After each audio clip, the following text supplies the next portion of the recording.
wabarakatuh. Waalaikumsalam warahmatullahi wabarakatuh. Selamat pagi, salam sejahtera bagi kita semua. Kami ucapkan banyak terima kasih atas kesediaan Bapak Ibu untuk menghadiri undangan kami dalam diseminasi budaya positif. Sebagaimana ini merupakan penerapan kegiatan kami yaitu pendidikan guru penggerak.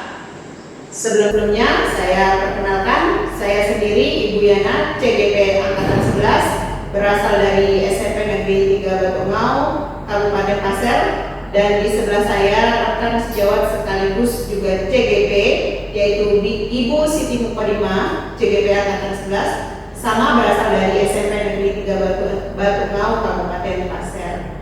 Nah, pada kesempatan ini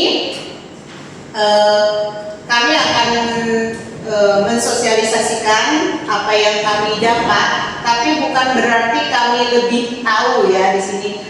Sebagaimana ini untuk memenuhi tugas kami melakukan aksi nyata bahwa kami sudah menyebarkan pemahaman tentang budaya positif kepada Bapak Ibu. Jadi nanti di sini kita diskusi bersama-sama ya Bapak Ibu. Jadi bagaimana supaya kita tahu apakah kita ini sudah melakukan budaya positif ataukah kita masih memulai budaya positif. Nah, untuk materi yang pertama saya berikan langsung kepada Ibu Siti Mukodima. Ya, terima kasih. Assalamualaikum warahmatullahi wabarakatuh. Selamat pagi. Pagi Bu. Ya, terima kasih atas kehadiran Bapak Ibu di sini. Saya akan berkolaborasi dengan Ibu Yana dalam aksi nyata calon guru penggerak. Aksi nyata modul 1.4 ya, tentang budaya positif. Sebelum kita mulai, mari saya persilahkan kepada Bapak Ibu untuk berdiri, ice breaking sejenak. Silahkan udah berhadapan ya. Yuk senyum selama 30 detik. Silahkan berhadapan dengan teman di depannya. Senyum selama 30 detik. 30 detik ya. Senyum dan selesai. Ya, gimana perasaannya? Ya,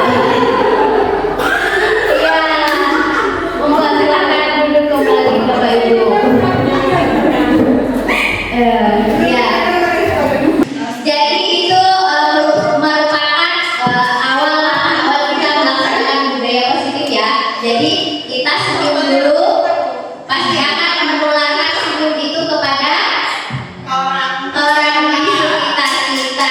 Begitupun juga kita melaksanakan budaya positif. Ketika kita melaksanakan dengan senyum, maka lingkungan otomatis juga akan menimbulkan aura positif.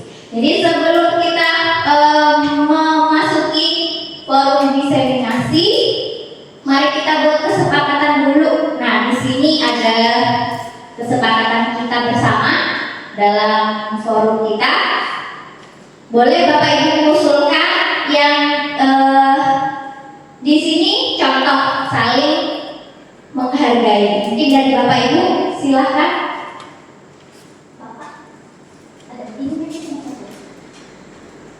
Apa yang kedua silahkan mau ditambahkan.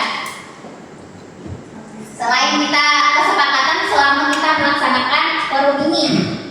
Saling sapa. Oh, saling sapa.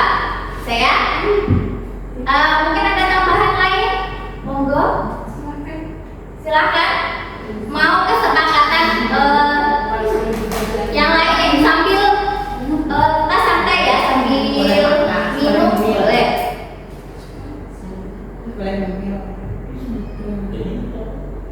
Saling senyum mungkin. Saling senyum. Bisa juga kita akhir berdiskusi seperti itu juga boleh ya. Boleh ditambahkan atau tambahkan satu atau mau cukup, silakan. bekerja sama dengan baik, Ya, bekerja sama dengan baik. berkolaborasi. Ya, bekerja sama atau berkolaborasi ya. Gimana, sudahkah atau bisa ditambah atau sudah saja cukup? Ya. Cukup? Baik, terima kasih. Ya, akan saya bacakan kesepakatan forum diseminasi pada kegiatan hari ini, yaitu yang pertama saling menghargai, yang kedua saling sapa, yang ketiga saling senyum, aktif berdiskusi, dan yang terakhir kita bersama-sama berkolaborasi. Terima kasih Bapak Ibu. Kita lanjut. Nah, dalam budaya positif, seorang guru yang baik harus memiliki kemampuan dalam mewujudkan budaya positif di sekolah. Budaya positif tersebut dapat dijalankan dengan menerapkan konsep-konsep seperti jadi dalam budaya positif itu ada 6. Nah, jadi ada 6 materi yang akan kita diskusikan. Nanti nomor 1 sampai nomor 3 akan saya pimpin untuk berdiskusi. Kemudian nomor 4 sampai 6 akan dilanjut oleh rekan saya Ibu Yana. Jadi yang pertama disiplin positif, yang kedua motivasi perilaku manusia, dan yang ketiga keyakinan sekolah atau kelas. Kita mulai yang pertama, disiplin positif. Mungkin dari Bapak Ibu, contoh disiplin positif di sekolah kita apa saja?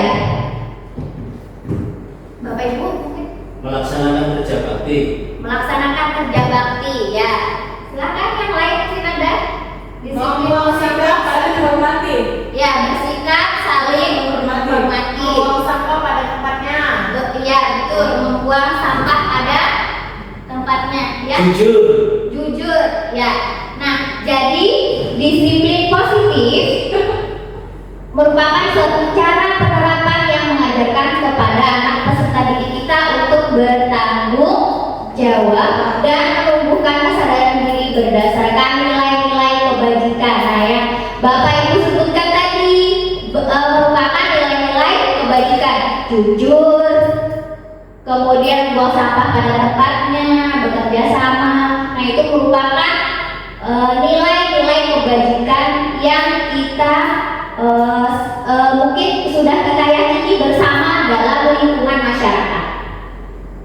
Kemudian disiplin positif lebih ke arah disiplin diri yang dapat mengontrol diri dalam melakukan segala tindakan. Disiplin diri dapat membuat murid memahami dan menyadari berdasarkan motivasi internal, bukan akibat paksaan, ujian ataupun hukuman. Ya,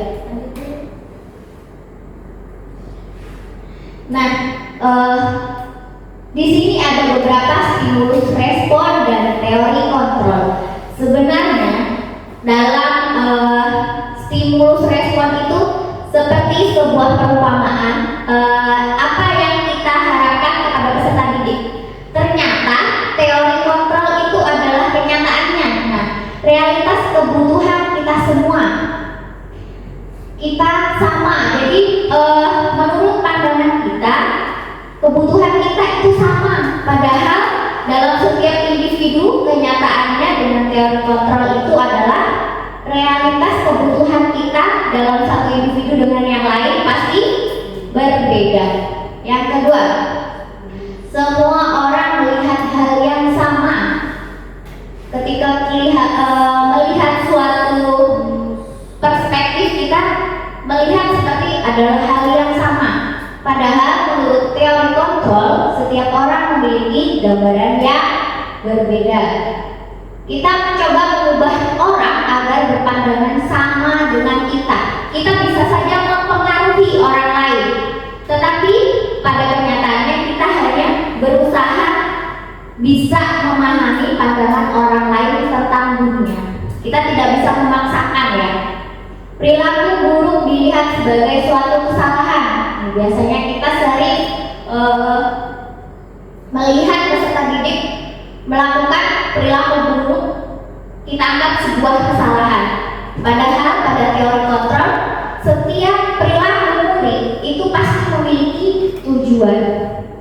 tidak serta-merta yang melakukan itu adalah sebuah kesalahan. Kemudian orang lain bisa mengontrol saya. Kita berusaha mengontrol orang lain, padahal pada kenyataannya kita hanya bisa mengontrol diri kita sendiri. Hanya Anda yang bisa mengontrol diri Anda. Saya tidak bisa mengontrol orang lain. Yang bisa mengontrol ya diri kita sendiri. Kemudian pemaksaan pada saat bujukan gagal. Kemudian pada teori kontrol, kolaborasi dan konsensus menciptakan pilihan-pilihan baru. Jadi kita membujuk, padahal pada teori kontrol kita adalah menciptakan pilihan-pilihan baru yang berdasarkan dari murid itu sendiri. Kemudian model berpikir menang atau kalah. Padahal pada kenyataannya teori kontrol mengatakan model berpikir menang dan menang. Ya. Nah, ini tadi nilai-nilai kebajikan universal yang sudah Bapak Ibu sebutkan. Ternyata ada banyak dalam nilai-nilai kebajikan yang kita yakini dalam kehidupan masyarakat. Ada peduli, keterus-terangan, kebersihan, komitmen, dan lain-lain. Namun di sekolah, kita yang paling utamakan karena kita berdasarkan kurikulum Merdeka ada 6 karakter dalam profil pelajar Pancasila. Nilai-nilai kebajikan universalnya adalah beriman, bertakwa kepada Tuhan Yang Maha Esa dan berakhlak mulia, mandiri, berkebinekaan global, bergotong royong, kreatif, bernalar etis. Mari kita diskusikan di sini. Ada 6 karakter. Jadi dari beberapa yang Bapak Ibu sebutkan tadi, misalkan dari beriman dan bertakwa, kepada Tuhan Yang Maha Esa dan berakhlak mulia. Contoh kebajikan universal yang kita yakini bersama apa? Beribadah. Kemudian tadi jujur masuk di mana? Di bagian karakter yang mana? Beriman. Iya, beriman dan bertakwa. Setiap orang yang beriman pasti dia akan berkata jujur. Kemudian menjaga kebersihan tadi, membuang sampah pada tempatnya. Berarti masuk di mana? Bagian Apa Bu? Membuang. yang membuang sampah pada tempatnya. Tadi bagian dari Kebersihan seperti Mandiri. mandiri bisa ya. Mandiri bisa. Beriman juga bisa. Ya, betul. Karena adalah kebersihan adalah dari iman. Iya, benar. Kemudian yang bekerja sama tadi masuk di iya, gotong royong. Nah, dalam kurikulum Merdeka kita sudah melaksanakan 6 dimensi ya pada profil pelajar Pancasila. Jadi yang kita tekankan dalam nilai-nilai kebajikan universal. Nah, motivasi perilaku manusia. Nah, setiap perilaku manusia itu pasti ada tujuannya. Mungkin boleh saya bertanya dari Bapak Ibu, tujuan kita datang ke sini tadi pagi, mungkin Bapak Ibu monggo ingin menyampaikan tujuan awalnya apa untuk hari ini datang ke sekolah dalam ke SMP. Pak Marti? Boleh. Iya. Saya tujuannya di pagi itu ingin olahraga bersama dengan anak-anak, yaitu dengan jalan kaki dan melihat senyumnya. Melihat senyumnya. Ada senyum. Saya datang pagi ini ke sekolah karena saya bekerja di sekolah ini. Ya. saya ingin dapat hadiah. Oh ya, kita dapat hadiah. Karena saya juga menunggu door prize. Saya ketemu semua menjalani kegiatan di sekolah hari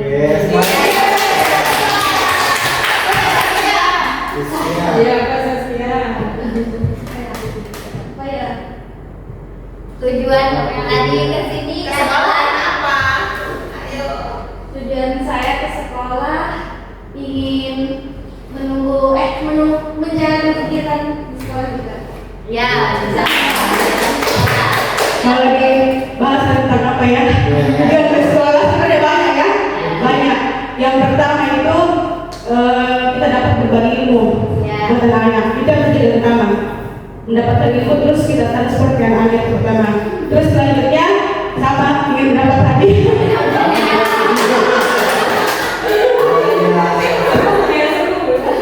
Kalau saya datang ke sekolah pagi biasanya senang ya. Iya. Karena saya diamanai biasanya untuk membeli membuat dupras. Ya. Mari kita lihat berdasarkan motivasi Bapak Ibu datang ke sini, ternyata setiap individu itu memiliki 3 motivasi perilaku. Ya, yang pertama untuk menghindari ketidaknyamanan atau hukuman. Yang kedua untuk mendapatkan imbalan atau penghargaan dari orang lain. Nah, yang ketiga untuk menjadi orang yang mereka inginkan dan menghargai diri sendiri dengan nilai-nilai yang mereka percaya. Berarti Bapak Ibu sekalian tadi 3 motivasi perilakunya nomor berapa? Nomor mendapatkan hadiah, menghindari ketidaknyamanan, jadi ya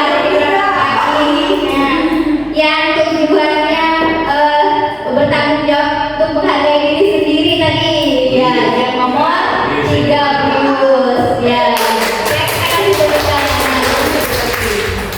Jadi dari 3 motivasi ini, yang 1 dan 2 itu merupakan motivasi eksternal, motivasi yang berasal dari orang lain atau berasal dari luar. Dan yang ketiga adalah motivasi dari diri sendiri. Nah, ini yang perlu kita tanamkan kepada peserta didik kita untuk memunculkan motivasi yang ketiga, yaitu untuk menjadi orang yang mereka inginkan dan menghargai diri sendiri dengan nilai-nilai yang mereka percaya.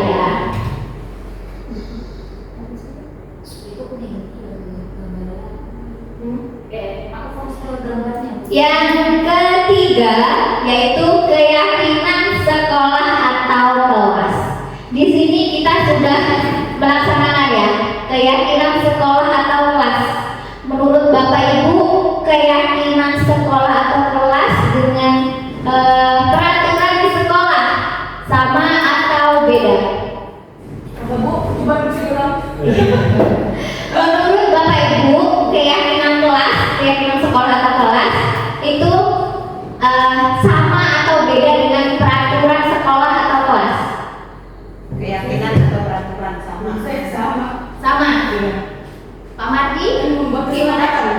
Keyakinan dengan peraturan Dan membuat kesepakatan kan? sama atau beda? Bu Yana? Beda. Beda. Pak Gun, beda karena mungkin ada alasannya. Kesepakatan dilakukan oleh anak per kelas. Pasti Ya. berbeda kesepakatannya. Tapi kalau yang namanya peraturan itu sudah semua menyangkut semua warga Mengikat sekolah. semua. Peraturan mengikat ke semua orang. Jadi apa ya? Maksudnya forum gitu kan? Kalau keyakinan kelas kan dia lingkupnya kecil. Iya, Tapi kalau di sekolah berarti lingkupnya luas. Ya kan bisa keyakinan sekolah, bisa keyakinan kelas. Nah, di sini kita bahas. Saya sama sama kesepakatan. Nah, iya, di sini kita refleksikan bersama ya. Jadi keyakinan kelas, mengapa tidak peraturan kelas saja? Nah, pembentukan keyakinan sekolah atau kelas. Keyakinan kelas bersifat lebih abstrak daripada peraturan yang lebih rinci dan konkret. Keyakinan kelas berupa pernyataan universal. Pernyataan keyakinan kelas senantiasa dibuat dalam positif. Ya, jadi kalau peraturan biasanya kita dilarang menggunakan HP pada saat jam pelajaran seperti itu. Nah, kalau Pisau. ya dilarang membawa senjata tajam atau yang benda berbahaya. Nah, seperti itu merupakan peraturan. Nah, kalau keyakinan merupakan kalimat-kalimat positif dan merupakan nilai-nilai kebajikan universal yang kita bahas pertama tadi. Kemudian keyakinan kelas hendaknya tidak terlalu banyak sehingga mudah diingat dan dipahami oleh semua warga kelas atau sekolah. Keyakinan kelas sebaiknya sesuatu yang dapat diterapkan di lingkungan tersebut. Jadi kalau misalkan memungkinkan kita laksanakan, ya kita buat keyakinan kelas atau sekolah. Kalau tidak, itu merupakan sebuah peraturan. Nah, semua warga kelas hendaknya ikut berkontribusi dalam pembuatan keyakinan kelas lewat kegiatan curah pendapat. Nah, di sini perbedaannya paling menonjol. Jadi kalau peraturan biasanya dibuat dengan satu jalur saja, maksudnya satu ini saja. Kalau keyakinan berdasarkan curah pendapat, jadi sebuah forum kita buat sebuah keyakinan sekolah. Nah, itu akan membuat keyakinan bersama. Jadi semua ikut bekerja sama mencurahkan pendapatnya dalam membuat keyakinan sekolah atau kelas. Kemudian bersedia meninjau kembali keyakinan kelas dari waktu ke waktu. Jadi keyakinan kelas itu di-upgrade terus. Kalau masih sekira kita tidak bisa melaksanakan, nah di situ boleh diperbaiki keyakinan kelasnya. Nah, ini berikut contoh keyakinan kelas 9C. Nah, bekerja sama menjaga kebersihan kelas. Nah, jadi dalam pembuatan keyakinan kelas, curah pendapat itu tadi dimulai dari peraturan dulu. Peraturan yang awalnya banyak, dilarang membuang sampah, boleh dengan kalimat-kalimat negatif masih dalam peraturan. Kemudian disaring membuat nilai-nilai kebajikan universal. Kemudian dibuatlah, dikerucutkan kembali menjadi sebuah keyakinan kelas dengan kalimat positif.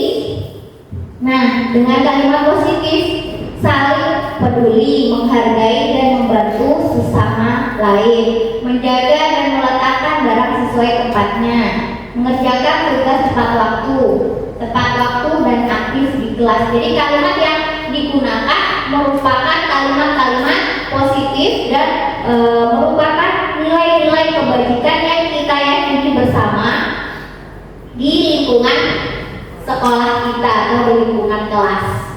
Contoh yang kedua, ada saling menghormati dan menghargai, bertanggung jawab, budayakan 5S, menjaga kebersihan, menjaga keamanan, menolong teman.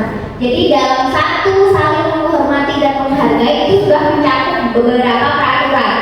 Jadi contoh saling menghargai dan menghormati dalam keyakinan kelas, misalkan apa Bapak Ibu, misalkan dalam menghormati dan saling menghormati dan menghargai, Jangan mengganggu teman. jangan mengganggu teman saat belajar. Itu peraturannya. Nah, dibuat sebuah keyakinan kelas. Nah, satu keyakinan kelas ini bisa memuat beberapa peraturan yang saling dilarang mengganggu teman.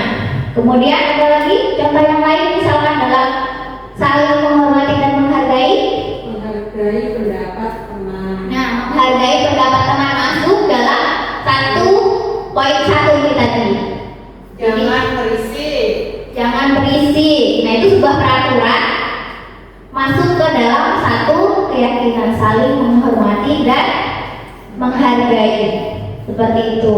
Contoh keyakinan kelas. Sampai sini mungkin yang bisa saya sampaikan. Selanjutnya akan dilanjut oleh rekan kami Ibu Yana, yaitu pada budaya positif. Yang keempat yaitu kebutuhan dasar manusia. Sampai di sini saya akhiri, kurang lebihnya mohon maaf. Wassalamualaikum warahmatullahi wabarakatuh. Waalaikumsalam warahmatullahi wabarakatuh.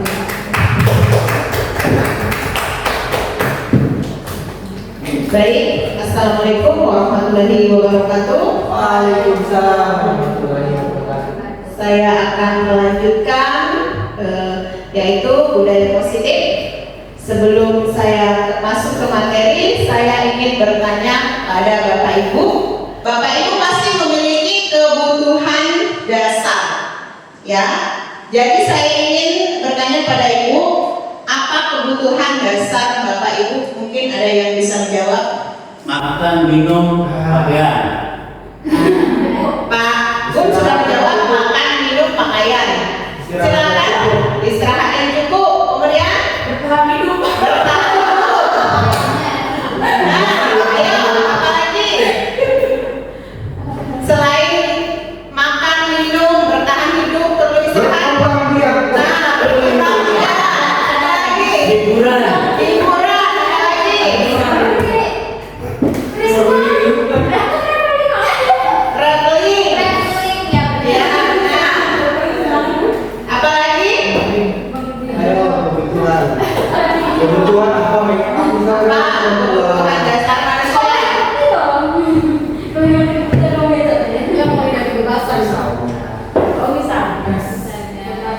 Nah, ada kebebasan. Kemudian apa lagi?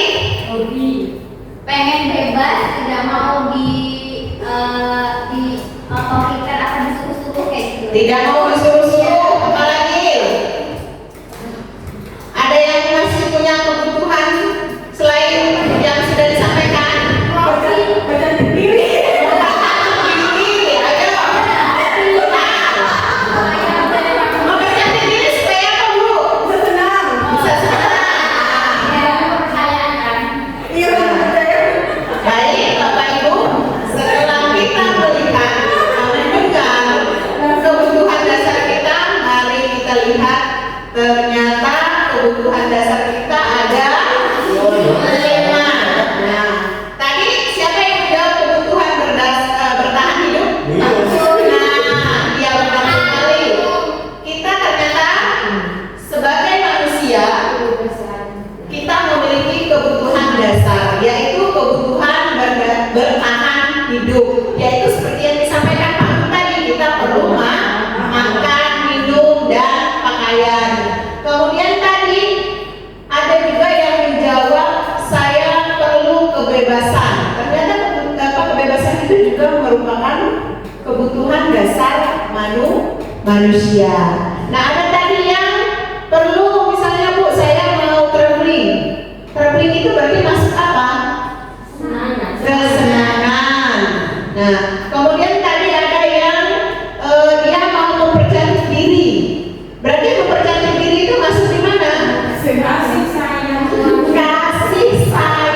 Karena apa? Dia mau merasa diterima oleh pasangannya dengan mempercantik diri, ya. Benar sekali. Nah, kemudian di sini tadi ada nggak yang memiliki kebutuhan dasar penguasaan? Nah, kita ini ternyata memiliki kebutuhan dasar. Yang pertama yaitu kebutuhan bertahan hidup, kasih sayang dan rasa diterima, penguasaan atau pengakuan atas kemampuan kita. Ini biasanya contohnya kita ingin dipuji cantik, dipuji pintar, dipuji keren.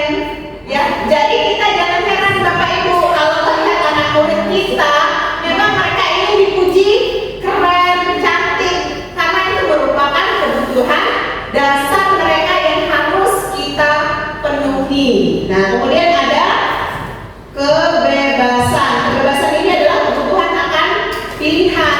Jadi ada anak-anak yang memang tidak bisa kita paksakan karena mereka punya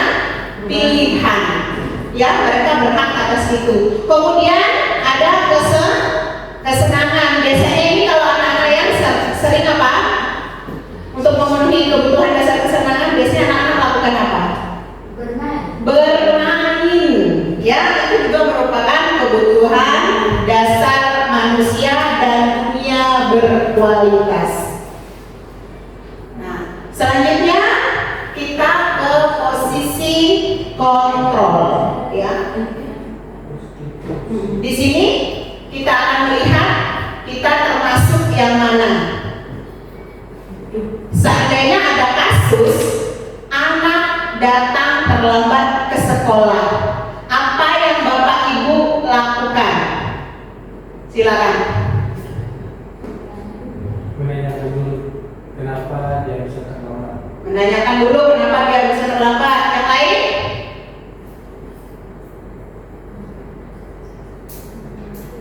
Mungkin setelah menanyakan alasan, mempersilahkan masuk. Mempersilahkan masuk. Ada lagi? Menanyakan ada masalah apa. Menanyakan ada masalah apa. Mari kita lihat. Kalau kita menanyakan itu, ternyata kita masuk di posisi yang mana, ya?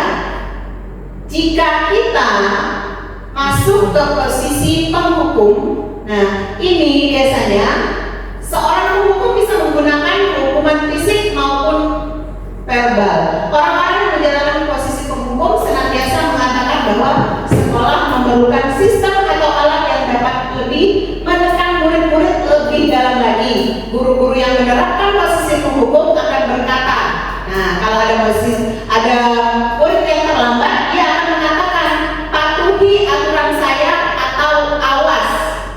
Kamu selalu saja salah, pasti selalu yang terakhir selesai. Guru seperti ini senantiasa percaya hanya ada satu cara agar pembelajaran bisa berhasil, yaitu cara dia dengan menghukum. Selanjutnya, pembuat merasa bersalah. Biasanya ini juga dilakukan oleh beberapa bapak ibu guru. Pada posisi ini, guru akan bersuara lebih lembut, lebih halus. Pembuat rasa bersalah akan menggunakan keheningan yang membuat orang lain merasa tidak nyaman. Peserta didik merasa bersalah atau rendah diri. Kata-kata yang keluar dengan lembut akan seperti, ibu sangat kecewa sekali dengan kamu. Bila kita mengungkapkan kata-kata itu, peserta didik akan merasa bersalah. Berapa kali Bapak harus memberitahu kamu, ya? Gimana coba kalau orang tua kamu tahu kamu berbuat begini? Di posisi ini, murid akan memiliki penilaian diri yang buruk tentang diri mereka. Ya, murid merasa tidak berharga dan telah mengecewakan orang-orang yang disayanginya. Nah, selanjutnya, apakah kita merasa posisi tadi sudah ada menghukum, posisi merasa bersalah, selanjutnya ada posisi teman. Pada posisi ini mungkin ini lebih menurun dari yang tadi, ya. Sekarang guru pada posisi ini tidak akan menyakiti murid, namun akan tetap berupaya mengontrol murid melalui persuasi. Posisi teman pada guru bisa negatif atau positif. Nah, pada posisi ini bisa berakibat dua, ya, yaitu positif atau negatif. Positif di sini berupa hubungan yang terjalin antara guru dan murid. Guru di posisi teman menggunakan hubungan yang baik dan humor untuk mempengaruhi seseorang. Mereka akan berkata, ayo bantulah Bapak, ya. Ayo ingat, tidak bantuan Bapak selama ini. Ya sudah, kali ini tidak apa-apa, nanti Ibu bantu bereskan.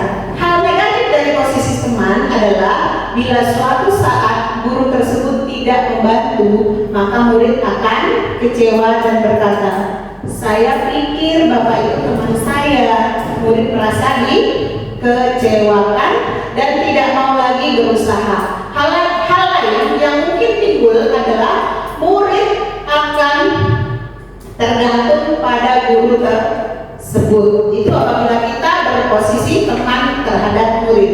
Selanjutnya, posisi ini adalah pemantau.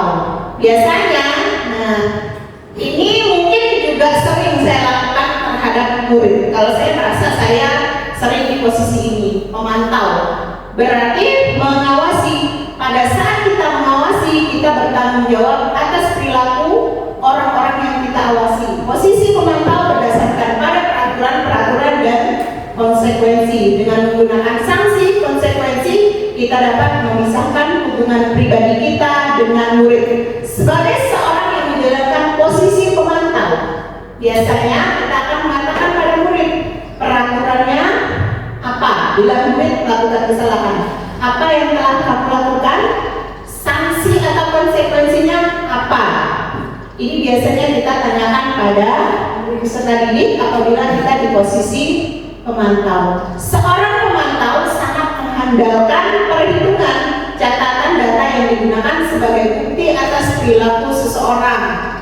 Posisi ini akan menggunakan stiker, slip catatan, daftar cek.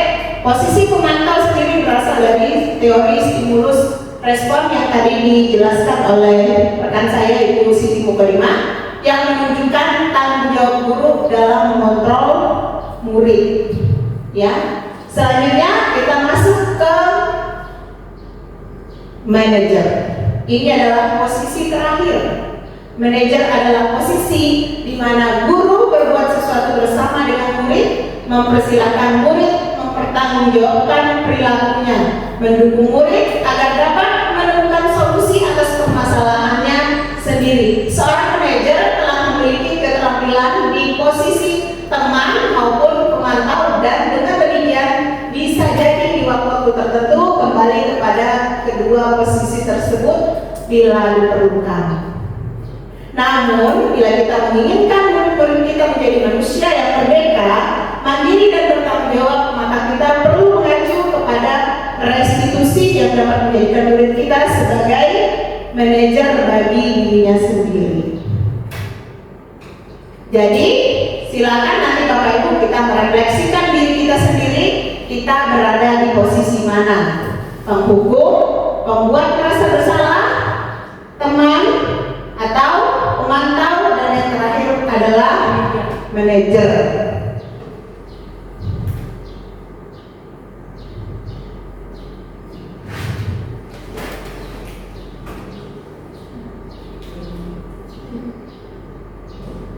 Nah, kita masuk ke restitusi atau segitiga restitusi.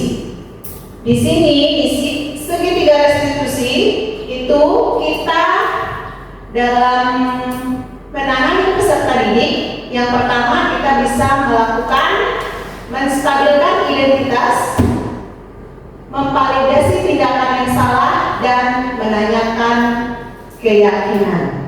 Nah, menstabilkan identitas bagian dari dasar segitiga bertujuan untuk mengubah identitas anak dari orang yang gagal karena melakukan kesalahan menjadi orang yang sukses. Anak yang melanggar peraturan karena sedang mencari perhatian adalah anak yang sedang mengalami kegagalan. Karena sedang mencari perhatian adalah yang sedang mengalami kegagalan. Dia mencoba untuk memenuhi kebutuhan dasarnya, namun ada benturan. Kalau kita mengkritik dia, maka kita akan membuatnya dalam posisi gagal. Kalau kita mengkritik dia, itu kan membuatnya merasa gagal. Sebaiknya kita ingin menjadi yang lebih reflektif, maka kita harus meyakinkan si anak dengan cara mengatakan kalimat-kalimat berikut, ya. Kalau anak melakukan kesalahan, coba kita panggil, kemudian kita tanyakan. Berbuat salah itu tidak apa-apa, tidak ada manusia yang sempurna. Saya juga pernah melakukan kesalahan seperti itu. Kita bisa menyelesaikan masalah ini. Bapak itu tidak tertarik mencari siapa yang salah, tapi ingin mencari solusi dari permasalahan ini. Kamu berhak merasa begitu. Apakah kamu sedang menjadi teman yang baik buat dirimu sendiri? Nah, kata-kata ini pada saat kita menstabilkan identitas anak perlu kita lakukan sehingga anak tidak merasa gagal. Selanjutnya, pada posisi validasi tindakan yang salah. Nah, setiap tindakan kita dilakukan dengan satu tujuan. yaitu memenuhi kebutuhan dasar. Karena kan kita memiliki kebutuhan dasar. Kalau kita memahami kebutuhan dasar apa yang mendasari sebuah tindakan, kita akan bisa menemukan cara-cara paling efektif untuk memenuhi kebutuhan dasar tersebut. Menurut teori kontrol, semua tindakan manusia, baik atau buruk, pasti memiliki maksud dan tujuan tertentu, yaitu untuk memenuhi kebutuhan dasar sebagai manusia.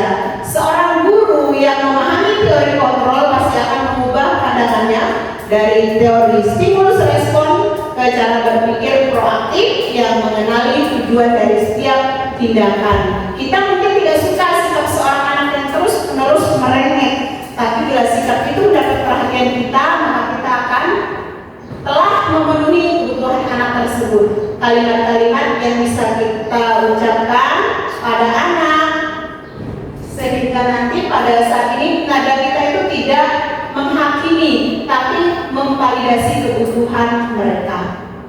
Contoh kalimatnya, misalnya, padahal kamu bisa melakukan hal yang lebih buruk dari ini ya.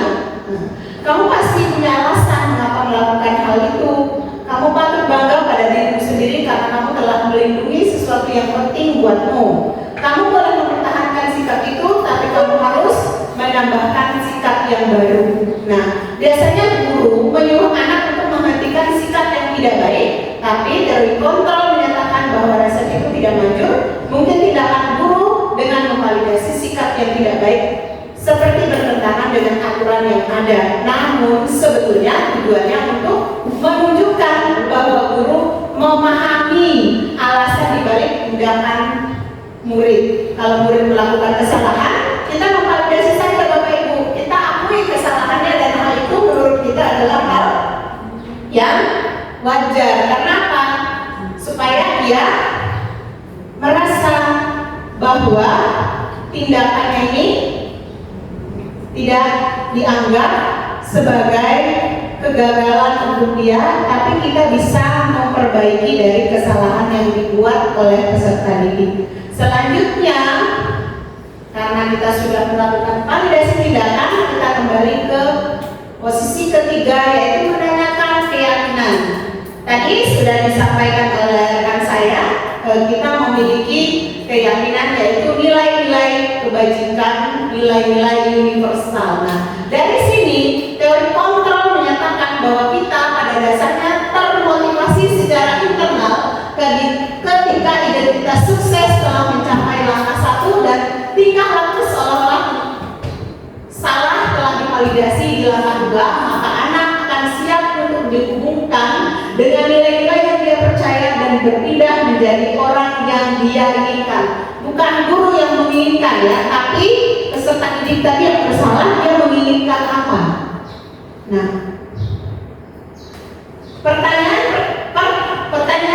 di bawah ini menghubungkan keyakinan anak dengan keyakinan kelas atau keluarga. Nah, apa yang kita percaya sebagai kelas atau keluarga? Apa nilai-nilai umum yang kita telah sepakati? Apa bayangan kita tentang kelas yang ideal? Kamu mau jadi yang seperti apa? Untuk menyelesaikan masalah, bila bertemu dengan peserta didik yang memiliki masalah, kita tanyakan dia mau solusi masalah itu seperti apa. Bukan kita yang memberi pilihan, tapi peserta didik sendiri akan memilih solusi apa nanti yang akan dia pilih untuk menyelesaikan atau untuk memperbaiki tindakan yang salah yang telah dia perbuat. Gitu ya Bapak Ibu. Selanjutnya, penting untuk menanyakan ke anak kehidupan seperti apa nantinya yang mereka inginkan. Apakah kamu ingin menjadi orang yang sukses, bertanggung jawab, atau bisa dipercaya? Kebanyakan anak akan mengatakan iya, tapi mereka tidak tahu bagaimana caranya menjadi orang seperti itu. Guru dapat membantu dengan bertanya seperti apa jika mereka menjadi orang seperti itu. Ketika anak sudah mendapat gambaran yang jelas tentang orang seperti apa yang mereka inginkan, guru dapat membantu anak-anak tetap fokus pada gambaran tersebut.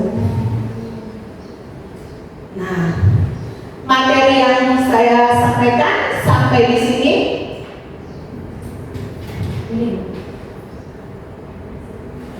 Mungkin dari Bapak Ibu ada yang ingin menanyakan atau menanggapi materi dari poin 1 sampai dengan poin 6.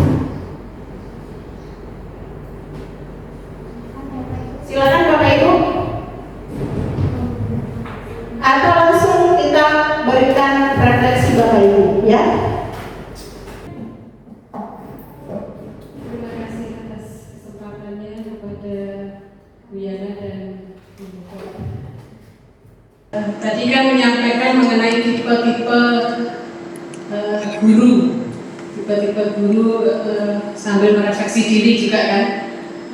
Saya tuh termasuk yang mana, gitu kan? Iya. Termasuk yang penghukum, yang itu pemantau, membuat merasa bersalah, teman dan manajer. Jadi dari situ kita bisa merefleksi diri kita. Ternyata kalau misalnya kita menemui permasalahan atau mungkin istilahnya anak agak ada masalah yang mungkin mengganggu kita misalnya, kira-kira penanganan kita seperti apa? Dari tipe-tipe itu tadi kan kita bisa tahu kita termasuk tipe apa, kemudian untuk anak itu bagaimana? Jadi efeknya ke anak itu bagaimana? Jadi saya ucapkan terima kasih kepada Bu Yana dan Bu Mukot karena dari paparan itu kita bisa menilai diri kita. Dan kira-kira kalau kita mau seperti tipe guru yang ini nanti efeknya seperti apa? Kemudian yang istilahnya kalau ada permasalahan kita menanganinya yang bagus itu seperti apa gitu. Kalau jujur untuk saya pribadi, kalau dari tipe-tipe itu mungkin saya lebih ke guru pemantau mungkin. Jadi walaupun anak-anak melakukan kesalahan ya tetap kita tanyakan, tetap kita istilahnya korek-korek gitu kan. Tetap kita tanyakan kenapa tadi kok sampai seperti ini, alasannya apa, ceritakan latar belakangnya apa sampai kamu melakukan itu. Jadi kalau saya tipenya mungkin seperti itu, dan mungkin untuk kedepannya ya karena tadi yang paling bagus sebenarnya adalah guru yang manajer ya. Jadi mungkin sebagai masukan atau mungkin merefleksi diri, saya nantinya akan berusaha ya. Jadi kalau seandainya ada permasalahan, saya akan menjadi tipe guru yang manajer, karena tipe guru yang seperti itu menurut saya bagus bagi kedepannya, bagi anak-anak. Mungkin berkaitan juga dengan mental, berkaitan juga dengan kenyamanan mereka selama mereka bersekolah di SMP Negeri 3 Batu Amungun. Demikian refleksi dari saya, terima kasih. Terima kasih Bu Ini. Mungkin ada lagi yang mau merefleksikan diseminasi kita hari ini. Ibu Yuslia mungkin kebutuhan dasar apa yang sudah Ibu temukan mungkin pada peserta didik. Ada Ibu Yuslia atau Pak Gun?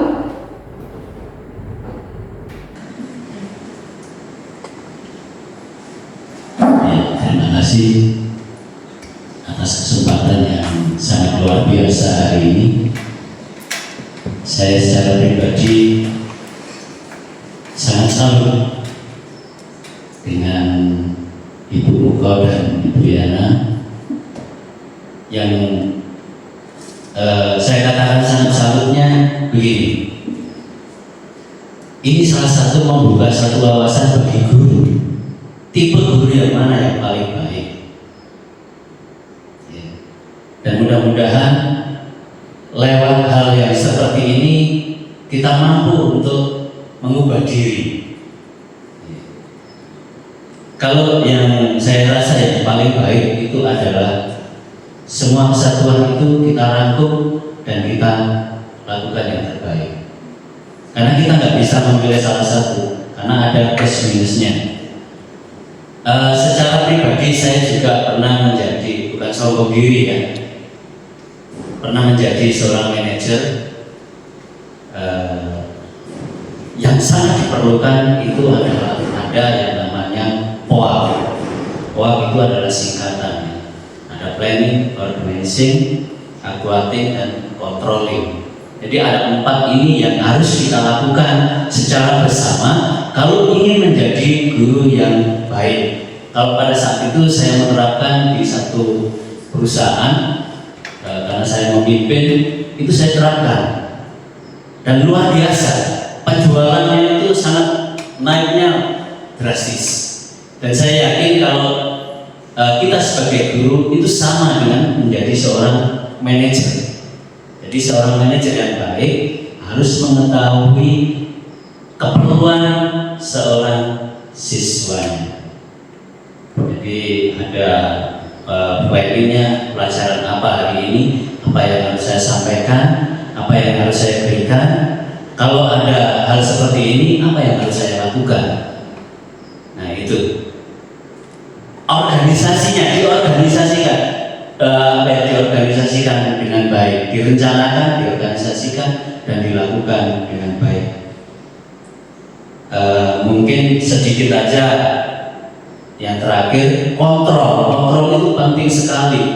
Kalau saya melakukan seperti ini, apa akibatnya, dampaknya apa? Kemudian apa yang harus saya lakukan untuk tahap berikutnya? Jadi sekali lagi kalau boleh saya minta untuk tepuk tangan rekan-rekan kita berdua ini sangat berbagi hal yang positif dan baik buat kita guru-guru ke depannya supaya kita lebih berhasil dalam mendidik anak-anak dan membawa anak-anak atau memberikan fondasi dasar dalam kehidupan mereka. Terima kasih.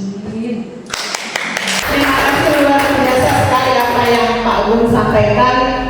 Ini juga menjadi pembelajaran bagi saya pribadi sebagai calon guru penggerak, karena memang posisi manajer ini kita masih sama-sama belajar. Saya sendiri walaupun sudah menyampaikan tapi juga masih posisi belajar, karena ini memang sebenarnya bukan hal yang baru, tapi selama ini kita tidak tahu di posisi mana kita berada.